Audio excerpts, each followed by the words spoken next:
Hey guys, Patrick Riddle here with MustKnowInvesting.com, your source for creative real estate investing tips, tools, and techniques. And I've got my man, Mr. Dusty Keith, master negotiator, with us today to share with you some negotiating tips that you can immediately use that will make a difference to your bottom line. And so Dusty's come on. This is part 2 of our How to Become a CIA Creative Real Estate Investing series. And in real estate investing, 2 of the most valuable skills that you can learn are marketing, becoming a master marketer, and negotiating. Those are the 2 skills that make the biggest difference to that bottom line. So we're going to be hitting on negotiating today. Let's dive right in. Yeah, I mean, negotiating in real estate is really everything. You know, whether you're negotiating with buyers, sellers, tenants, other investors, contractors, it's everywhere. It's every day. So you better be good at it because it's a huge part of the business. You got that right. Well, that's well said. And Dusty, a lot of beginners seem to have trouble when getting started with negotiating. Why do you think that is? I think it's because we were raised in a way where it was taboo to talk about people's personal situations and finances or what's going on in their family to make them want to make a move like this. So, you know, in real estate investing, it's something you have to get over the hump because it is where you make your money and dealing with people's tough situations. Well, it's kind of like, you know, a doctor diagnoses medical problems. We as CIAs, real estate investors, you're diagnosing, you know, their financial house problem. Exactly. Okay. So that's where we make our money. That's what we get paid to do is diagnose and solve real estate problems. Guys, the same two different investors can go into the same house, meet with the same seller, come out with totally different results. Yeah, it happened to me yesterday. I got sent in a house that they went in like 2 months ago, and I came out with a contract. They were just like, how did you even know to offer this? This is crazy. So, yeah, the deal creator, there is no deal without the deal creator. So exactly. You have to know what to offer, and, you know, it will infinitely change your bottom line, just knowing how to structure a deal as a CIA. And you're going to learn some excellent negotiating tips, and we're going to give you some resources down below that you'll want to grab hold of. And then as we progress in the series, when you learn about subject twos, owner financing, how to structure notes, wholesaling, all of that, those techniques are going to be what you use in your tool bag to negotiate these great deals and to turn them into massive profits. That's right. Cool. All right, well, Dusty, you talk about moving parts of a deal. Can you help everyone understand, you know, what moving parts there are and what you mean by that? Sure. The most common moving part everybody associates with deals is price, which really is one of the last things I use in the deal. But price is a moving part, obviously. Well, and most investors out there, all they know how to negotiate on is price. Right. They just make an offer. Right. For a price. But in reality, if you get the other moving part is terms, you know, if you can get just money terms, you know, Cadillac terms where you're 100% pay down, 0% interest, you know, things like that, you can afford to offer more on price if you get just great terms and still build tons of wealth. So. Well, and so Dusty, I know he's told me before that when he goes in to negotiate with a homeowner, you know, you may come to a certain amount of equity that we may be able to pay them, and then you ask, how much of that do you need? Do you have to have at closing? Right.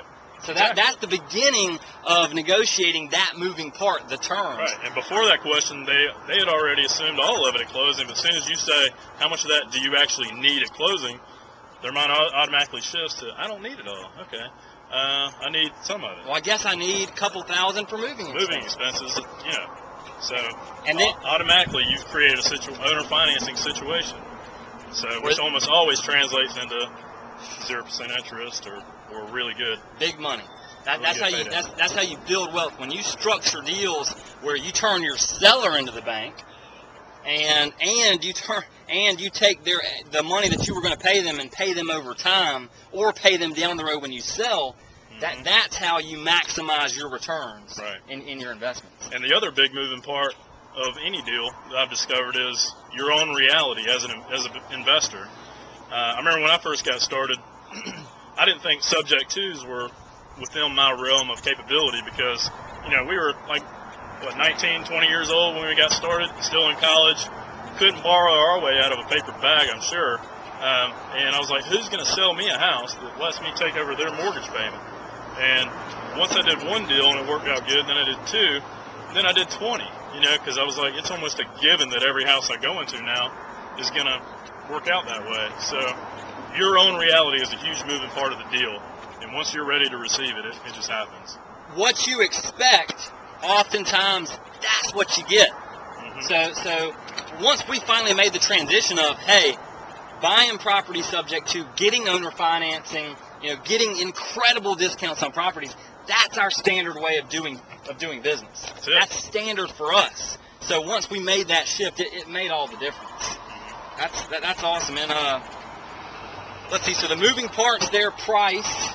That's the only thing most people negotiate on. Then you got terms, that's where you can really turn any kind of deal into an outstanding deal as a CIA.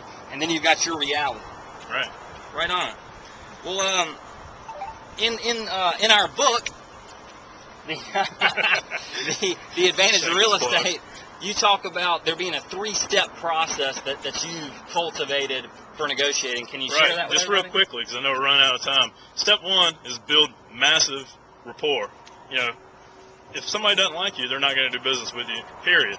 But build massive rapport. Make sure the seller knows you have their best interest in mind and you're trying to create a win-win situation for them. You'll have no problem with rapport. Step 2, build massive value in what you're offering. Because, what's unique about our ability and our position where we're at as investors is we can cater an offer to provide the maximum amount of value, whether they need more time or less time or cash at closing or whatever. We're flexible in how we buy houses, and so we can create the maximum amount of value for them that they couldn't get if they listed on the open market with a realtor or, whatever.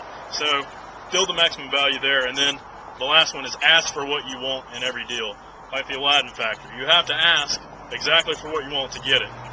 So don't be scared to ask. When at the end, when you come down to the bottom line number that they'll take, you've structured the deal, and that's the least they'll take and the best terms they'll give you.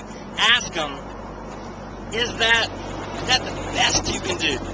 And then shut up. Then shut up. Don't say anything until they say something. There's power in silence, and money is made there. The longer, for every additional second that you can shut up and remain silent in every negotiation, you're going to make that much more money. Yeah, it's huge. Huge. Is that the best that you can do? I love that one. Because they always drop down a little bit more. Let's hit them off with some more quick tips that they can go out and use immediately. You've said before that good deals don't have a shelf life. Yeah, good deals don't have a shelf life. If somebody's desperate to sell something, they'll sell it to you or anybody else who's willing to close fast. So my tip to you is once you have just a smoking hot deal under contract, just go ahead and close on it as soon as possible. Don't wait 30 or 60 days.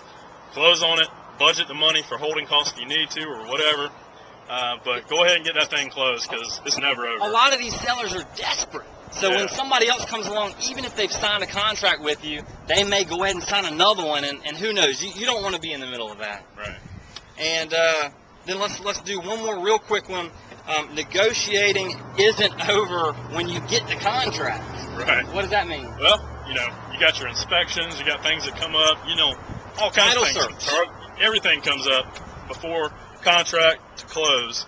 Who knows what'll come up? So you're still negotiating. When that title search comes up, who knows what's going to pop up when you inspect the property.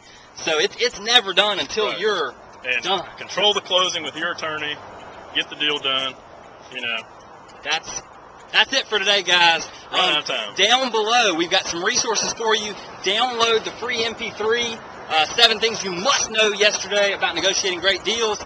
And we're also going to have a little script for you down below. So that's it. We're out. Thank you, Dusty. MustKnowInvesting.com. We'll see you next time. See you.